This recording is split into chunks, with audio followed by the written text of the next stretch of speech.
ನಾನೀಗ ಚಿನ್ನಸ್ವಾಮಿ ಕ್ರೀಡಾಂಗಣದ ಮುಂಭಾಗದ ರಸ್ತೆಯಲ್ಲಿದ್ದೇನೆ. ನಿಮಗೆ ಒಂದು ದೃಶ್ಯ ತೋರಿಸ್ತೀನಿ. ಯಾಕಂದರೆ RCB ಕಾಲು ತುಳಿತದಿಂದ 11 ಜನ ಸಾವಾಯಿತು. ಅವತ್ತು ಸಾಕಷ್ಟು ಜನ ಬಂದಿದ್ದರು. ಇದೀಗ ಕಬ್ಬನ್ ಪಾರ್ಕ್ನಲ್ಲಿ ಗ್ರಿಲ್ ಯಾವ ರೀತಿ ಇದೆ ನೋಡ್ತಿರ್ಬೋದು. ಇನ್ನೂ ರೆಡಿ ಮಾಡಿಲ್ಲ. ಯಾಕಂದರೆ ಅವತ್ತು ಈ ಒಂದು ಗ್ರಿಲ್ ದಾಟಿ ಜನ ಬಂದಿದ್ದರು, ಅಭಿಮಾನಿಗಳು ಬಂದಿದ್ದರು, ಗ್ರಿಲ್ ದಾಟಿ ಎಗರಿ ಹೋಗಿದ್ರು, ಅಲ್ಲಿಂದ ಈ ಸೈಡ್ ಬಂದಿದ್ದರು. ಇದೀಗ ಗ್ರಿಲ್ಗಳು ನೋಡ್ತಿರ್ಬೋದು, ಎಲ್ಲ ವೆಲ್ಡಿಂಗ್ಗಳು ಬಿಚ್ಕೊಂಡು ನಿಂತಿದ್ದಾವೆ. ಬಟ್ ಇದುವರೆಗೂ ರಿಪೇರಿ ಮಾಡಿಲ್ಲ. ನೋಡ್ತಿರ್ಬೋದು ಯಾವ ರೀತಿ ಅಳ್ಳಾಡುತ್ತೆ ಎಂಬುದು. ಒಂದು ಕಡೆಯಲ್ಲಿ ಸಾಕಷ್ಟು ಜನ ಫುಟ್ಪಾತ್ನಲ್ಲೇ ಓಡಾಡ್ತಾರೆ. ಇದು ತುಂಬ ಮುಖ್ಯ ಫುಟ್ಪಾತ್, ಇದು ಸಾಕಷ್ಟು ಜನ ಓಡಾಡ್ತಾರೆ. ಏನಾದರೂ ಅನಾಹುತ ಆಯ್ತು ಅಂದರೆ ಯಾರು ಜವಾಬ್ದಾರಿ? ಯಾಕಂದರೆ ಇದು ತುಂಬ ಭಾರವಾಗಿದೆ. ಪಕ್ಕದಲ್ಲಿ ವಾಕಿಂಗ್ ಸಹ ಮಾಡ್ತಾರೆ ಕಬ್ಬನ್ ಪಾರ್ಕ್ ಒಳಗಡೆ. ಮತ್ತೊಂದು ಕಡೆ ಈ ಒಂದು ಫುಟ್ಪಾತ್ ಮೇಲೆ ಸಾಕಷ್ಟು ಜನ ಓಡಾಡ್ತಾರೆ. ಏನಾದರೂ ಬಿತ್ತು ಅಂದರೆ, ಯಾಕಂದ್ರೆ ನೋಡ್ತಿರ್ಬೋದು ಎಲ್ಲವೂ ವೆಲ್ಡಿಂಗ್ ಎಲ್ಲ ಬಿಟ್ಟು ಹೋಗಿದೆ. ಇದುವರೆಗೂ ಸರಿಪಡಿಸಿಲ್ಲ. ಯಾಕಂದರೆ 11 ಜನ ಸಾವಾಯ್ತಲ್ಲ, ಆ ಒಂದು RCBಯ ಕಾಲು ತುಳಿದ ಎಫೆಕ್ಟು ಇನ್ನೂ ಈ ಒಂದು ಗ್ರಿಲ್ಲನ್ನು ಸರಿಪಡಿಸಿಲ್ಲ. ನೋಡ್ತಿರ್ಬೋದು ಯಾವ ರೀತಿಯಾಗಿ ಅಳ್ಳಾಡುತ್ತೆ ಎಂಬುದು. ಎಲ್ಲ ಶೇಕ್ ಆಗುತ್ತೆ, ಯಾವಾಗ ಬೀಳುತ್ತೋ ಗೊತ್ತಾಗಲ್ಲ. ಹೀಗಾಗಿ ಈ ಒಂದು ಭಾಗದ ಸಾರ್ವಜನಿಕರು ಭಯದಲ್ಲೇ ಓಡಾಡ್ತಾರೆ. ಇದು ಎಲ್ಲ ನೋಡ್ತಿರ್ಬೋದು ಯಾವ ರೀತಿಯಾಗಿ ಇಲ್ಲಿ ವೆಲ್ಡಿಂಗ್ ಹುಚ್ಚೋದೆ ಅಂದರೆ, ಇದು ರಿಪೇರಿ ಮಾಡಬೇಕಿತ್ತು, ಬೇರೆ ಗ್ರಿಲ್ ಅಳವಡಿಕೆ ಮಾಡಬೇಕಿತ್ತು. ಬಟ್ ಇದುವರೆಗೂ ಮಾಡಿಲ್ಲ. ಯಾಕಂದರೆ ಅವತ್ತು RCB ಅಭಿಮಾನಿಗಳು ಸಾಕಷ್ಟು ಜನ ಬಂದಿದ್ದರು, ಈ ಒಂದು ಗ್ರಿಲ್ ದಾಟಿ ಹೋಗಿದ್ರು. ಹೀಗಾಗಿ ಇದು ಎಫೆಕ್ಟ್ ಆಗಿದೆ. ಬಟ್ ಇದುವರೆಗೂ ಅಧಿಕಾರಿಗಳು ಬಂದು ಸರಿಪಡಿಸಿಲ್ಲ. ಒಂದು ಕಡೆ GB ಅಧಿಕಾರಿಗಳು ಒಂದು ಕಡೆ ಜನರ ಜೀವ ಜೊತೆ ಚೆಲ್ಲಾಟವಾಡ್ತಿದ್ರೆ. ಇಲ್ಲಿ ಕಬ್ಬನ್ ಪಾರ್ಕ್ ಅಸೋಸಿಯೇಷನ್ ಅಧ್ಯಕ್ಷರನ್ನು ಮಾತಾಡಿಸ್ತೀನಿ. ಸರ್, ಗ್ರಿಲ್ ಎಲ್ಲ ಹೋಗಿದೆ, ಎಲ್ಲ ವೆಲ್ಡಿಂಗ್ ಬಿಟ್ಟೋಗಿದೆ, ಯಾವಾಗ ಬಿಡುತ್ತೋ ಗೊತ್ತಿಲ್ಲ. ಒಂದು ಕಡೆ ಜೀವದ ಭಯದಲ್ಲಿ ಒಂದು ಕಡೆ ಈ ಒಂದು ಭಾಗದ ವಾಹನ ಸಾರ್ವಜನಿಕರು ಸಂಚಾರ ಮಾಡ್ತಿದ್ದಾರೆ. ಏನು ಹೇಳ್ತಾರೆ ಸರ್ ಅಂತ?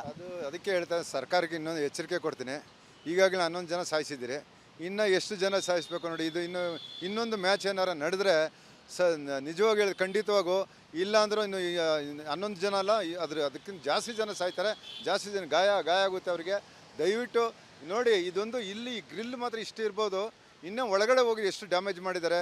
ಆ ವಿಧಾನಸೌಧ ಮುಂದೆ ಎಲ್ಲ ಗ್ರಿಲ್ ಎಲ್ಲ ಕಿತ್ತೋಗಿದೆ, ಗೇಟ್ಗಳೆಲ್ಲ ಮುರಿದಾಕಿದ್ದಾರೆ. ಸುಮಾರು 3 ರಿಂದ 4 ಕೋಟಿ ನುಕ್ಸಾನ್ ಆಗಿದೆ. GB ಅವರಿಗೆ ನಾನು DK ಶಿವಕುಮಾರ್ ಒಳಗೆ ಬಂದಾಗ, ಕಬ್ಬನ್ ಪಾರ್ಕ್ ಬಂದಾಗ ನಾನು ಹೇಳಿದೆ, ಸುತ್ತ ಕಾಂಪೌಂಡ್ ಹಾಕ್ಸಿದ್ರೆ ಅದು ಅಟ್ಲೀಸ್ಟ್ ಸೇಫ್ಟಿಯಾಗಿರುತ್ತೆ, ಕಬ್ಬನ್ ಪಾರ್ಕ್ ಉಳಿಯುತ್ತೆ ಅಂದರೆ.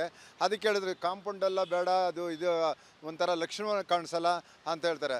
ಆದರೆ ಒಂದು ಸರಿ ಲಕ್ಷಣ ಕಾಣಿಸೋ ಯಾರನ್ನ ಇವಾಗ ಅಪ್ಪಿತಪ್ಪಿ ಸತ್ತೋದ್ಮೇಲೆ ಅವಾಗ ಲಕ್ಷಣ ಕಾಣಿಸುತ್ತಾ? ಅದಕ್ಕೆ ನಾನು ಅದೇ ಹೇಳೋದು. ಅದಕ್ಕೋಸ್ಕರ ಇನ್ನು ಮುಂದೆ GB ಅವರು ಇದ್ರ ಬಗ್ಗೆ ಗಮನ ಹರಿಸ್ಬೇಕಂತ ನಾನು ಕೇಳ್ಕೊಳ್ತೀನಿ. ಕ್ಯಾಮ್ರಾ ಪರ್ಸನ್ ಮಂಜು ಜೊತೆ ವೀರೇಶ್, ರಿಪಬ್ಲಿಕ್ ಕನ್ನಡ, ಬೆಂಗಳೂರು. ನಾನೀಗ ಚಿನ್ನಸ್ವಾಮಿ ಕ್ರೀಡಾಂಗಣದ ಮುಂಭಾಗದ ರಸ್ತೆಯಲ್ಲಿದ್ದೇನೆ.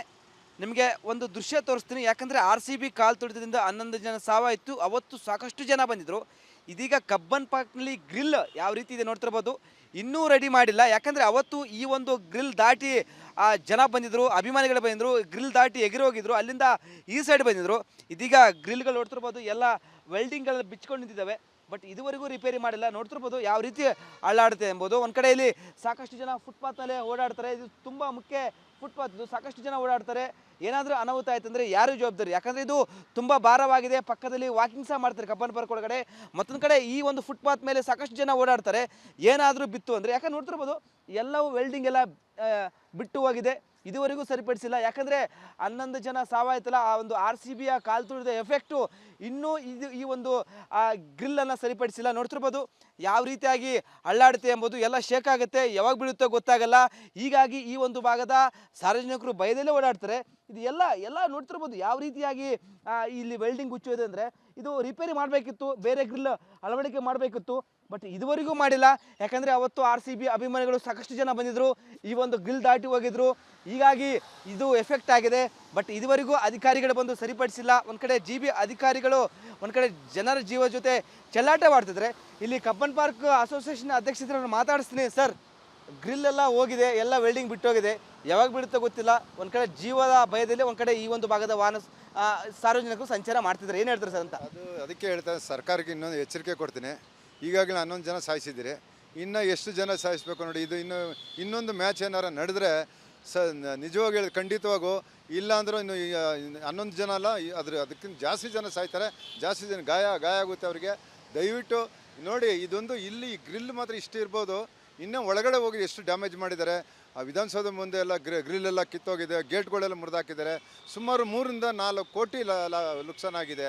GB ಅವರಿಗೆ ನಾನು DK ಶಿವಕುಮಾರ್ ಒಳಗೆ ಬಂದಾಗ, ಕಬ್ಬನ್ ಪಾರ್ಕ್ ಬಂದಾಗ ನಾನು ಹೇಳಿದೆ, ಸುತ್ತ ಕಾಂಪೌಂಡ್ ಹಾಕ್ಸಿದ್ರೆ ಅದು ಅಟ್ಲೀಸ್ಟ್ ಸೇಫ್ಟಿಯಾಗಿರುತ್ತೆ, ಕಬ್ಬನ್ ಪಾರ್ಕ್ ಉಳಿಯುತ್ತೆ ಅಂದರೆ. ಅದಕ್ಕೆ ಹೇಳಿದ್ರೆ ಕಾಂಪೌಂಡೆಲ್ಲ ಬೇಡ, ಇದು ಒಂಥರ ಲಕ್ಷಣ ಕಾಣಿಸಲ್ಲ ಅಂತ ಹೇಳ್ತಾರೆ.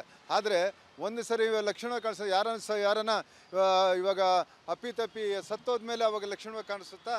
ಅದಕ್ಕೆ ನಾನು ಅದೇ ಹೇಳೋದು. ಅದಕ್ಕೋಸ್ಕರ ಇನ್ನು ಮುಂದೆ ಜಿ ಬಿ ಅವರು ಇದ್ರ ಬಗ್ಗೆ ಗಮನ ಹರಿಸ್ಬೇಕಂತ ನಾನು ಕೇಳ್ಕೊಳ್ತೀನಿ. ಕ್ಯಾಮ್ರಾ ಪರ್ಸನ್ ಮಂಜು ಜೊತೆ ವೀರೇಶ್, ರಿಪಬ್ಲಿಕ್ ಕನ್ನಡ, ಬೆಂಗಳೂರು. ನಾನೀಗ ಚಿನ್ನಸ್ವಾಮಿ ಕ್ರೀಡಾಂಗಣದ ಮುಂಭಾಗದ ರಸ್ತೆಯಲ್ಲಿದ್ದೀನಿ. ನಿಮಗೆ ಒಂದು ದೃಶ್ಯ ತೋರಿಸ್ತೀನಿ. ಯಾಕಂದರೆ RCB ಕಾಲು ತುಳಿತದಿಂದ 11 ಜನ ಸಾವಾಯಿತು. ಅವತ್ತು ಸಾಕಷ್ಟು ಜನ ಬಂದಿದ್ದರು. ಇದೀಗ ಕಬ್ಬನ್ ಪಾರ್ಕ್ನಲ್ಲಿ ಗ್ರಿಲ್ ಯಾವ ರೀತಿ ಇದೆ ನೋಡ್ತಿರ್ಬೋದು. ಇನ್ನೂ ರೆಡಿ ಮಾಡಿಲ್ಲ. ಯಾಕಂದರೆ ಅವತ್ತು ಈ ಒಂದು ಗ್ರಿಲ್ ದಾಟಿ ಜನ ಬಂದಿದ್ದರು, ಅಭಿಮಾನಿಗಳು ಬಂದಿದ್ದರು, ಗ್ರಿಲ್ ದಾಟಿ ಎಗಿರಿ ಹೋಗಿದ್ರು, ಅಲ್ಲಿಂದ ಈ ಸೈಡ್ ಬಂದಿದ್ದರು. ಇದೀಗ ಗ್ರಿಲ್ಗಳು ನೋಡ್ತಿರ್ಬೋದು, ಎಲ್ಲ ವೆಲ್ಡಿಂಗ್ಗಳು ಬಿಚ್ಕೊಂಡು ನಿಂತಿದ್ದಾವೆ. ಬಟ್ ಇದುವರೆಗೂ ರಿಪೇರಿ ಮಾಡಿಲ್ಲ. ನೋಡ್ತಿರ್ಬೋದು ಯಾವ ರೀತಿ ಅಳ್ಳಾಡುತ್ತೆ ಎಂಬುದು. ಒಂದು ಕಡೆಯಲ್ಲಿ ಸಾಕಷ್ಟು ಜನ ಫುಟ್ಪಾತ್ನಲ್ಲೇ ಓಡಾಡ್ತಾರೆ. ಇದು ತುಂಬ ಮುಖ್ಯ ಫುಟ್ಪಾತ್, ಇದು ಸಾಕಷ್ಟು ಜನ ಓಡಾಡ್ತಾರೆ. ಏನಾದರೂ ಅನಾಹುತ ಆಯ್ತು ಅಂದರೆ ಯಾರು ಜವಾಬ್ದಾರಿ? ಯಾಕಂದರೆ ಇದು ತುಂಬ ಭಾರವಾಗಿದೆ. ಪಕ್ಕದಲ್ಲಿ ವಾಕಿಂಗ್ ಸಹ ಮಾಡ್ತಾರೆ ಕಬ್ಬನ್ ಪಾರ್ಕ್ ಒಳಗಡೆ. ಮತ್ತೊಂದು ಕಡೆ ಈ ಒಂದು ಫುಟ್ಪಾತ್ ಮೇಲೆ ಸಾಕಷ್ಟು ಜನ ಓಡಾಡ್ತಾರೆ.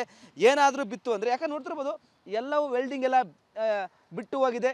ಇದುವರೆಗೂ ಸರಿಪಡಿಸಿಲ್ಲ. ಯಾಕಂದರೆ 11 ಜನ ಸಾವಾಯ್ತಲ್ಲ, ಆ ಒಂದು RCBಯ ಕಾಲು ತುಳಿದ ಎಫೆಕ್ಟು ಇನ್ನೂ ಈ ಒಂದು ಗ್ರಿಲ್ಲನ್ನು ಸರಿಪಡಿಸಿಲ್ಲ. ನೋಡ್ತಿರ್ಬೋದು ಯಾವ ರೀತಿಯಾಗಿ ಅಳ್ಳಾಡುತ್ತೆ ಎಂಬುದು. ಎಲ್ಲ ಶೇಕ್ ಆಗುತ್ತೆ, ಯಾವಾಗ ಬೀಳುತ್ತೋ ಗೊತ್ತಾಗಲ್ಲ. ಹೀಗಾಗಿ ಈ ಒಂದು ಭಾಗದ ಸಾರ್ವಜನಿಕರು ಭಯದಲ್ಲೇ ಓಡಾಡ್ತಾರೆ. ಇದು ಎಲ್ಲ ನೋಡ್ತಿರ್ಬೋದು ಯಾವ ರೀತಿಯಾಗಿ ಇಲ್ಲಿ ವೆಲ್ಡಿಂಗ್ ಹುಚ್ಚೋದೆ ಅಂದರೆ, ಇದು ರಿಪೇರಿ ಮಾಡಬೇಕಿತ್ತು, ಬೇರೆ ಗ್ರಿಲ್ ಅಳವಡಿಕೆ ಮಾಡಬೇಕಿತ್ತು. ಬಟ್ ಇದುವರೆಗೂ ಮಾಡಿಲ್ಲ. ಯಾಕಂದರೆ ಅವತ್ತು RCB ಅಭಿಮಾನಿಗಳು ಸಾಕಷ್ಟು ಜನ ಬಂದಿದ್ದರು, ಈ ಒಂದು ಗ್ರಿಲ್ ದಾಟಿ ಹೋಗಿದ್ರು. ಹೀಗಾಗಿ ಇದು ಎಫೆಕ್ಟ್ ಆಗಿದೆ. ಬಟ್ ಇದುವರೆಗೂ ಅಧಿಕಾರಿಗಳು ಬಂದು ಸರಿಪಡಿಸಿಲ್ಲ. ಒಂದು ಕಡೆ GB ಅಧಿಕಾರಿಗಳು ಒಂದು ಕಡೆ ಜನರ ಜೀವ ಜೊತೆ ಚೆಲ್ಲಾಟವಾಡ್ತಿದ್ರೆ. ಇಲ್ಲಿ ಕಬ್ಬನ್ ಪಾರ್ಕ್ ಅಸೋಸಿಯೇಷನ್ ಅಧ್ಯಕ್ಷರನ್ನು ಮಾತಾಡಿಸ್ತೀನಿ. ಸರ್, ಗ್ರಿಲ್ ಎಲ್ಲ ಹೋಗಿದೆ, ಎಲ್ಲ ವೆಲ್ಡಿಂಗ್ ಬಿಟ್ಟೋಗಿದೆ, ಯಾವಾಗ ಬಿಡುತ್ತೋ ಗೊತ್ತಿಲ್ಲ. ಒಂದು ಕಡೆ ಜೀವದ ಭಯದಲ್ಲಿ ಒಂದು ಕಡೆ ಈ ಒಂದು ಭಾಗದ ವಾಹನ ಸಾರ್ವಜನಿಕರು ಸಂಚಾರ ಮಾಡ್ತಿದ್ದಾರೆ. ಏನು ಹೇಳ್ತಾರೆ ಸರ್ ಅಂತ? ಅದಕ್ಕೆ ಹೇಳ್ತಾರೆ, ಸರ್ಕಾರಕ್ಕೆ ಇನ್ನೊಂದು ಎಚ್ಚರಿಕೆ ಕೊಡ್ತೀನಿ.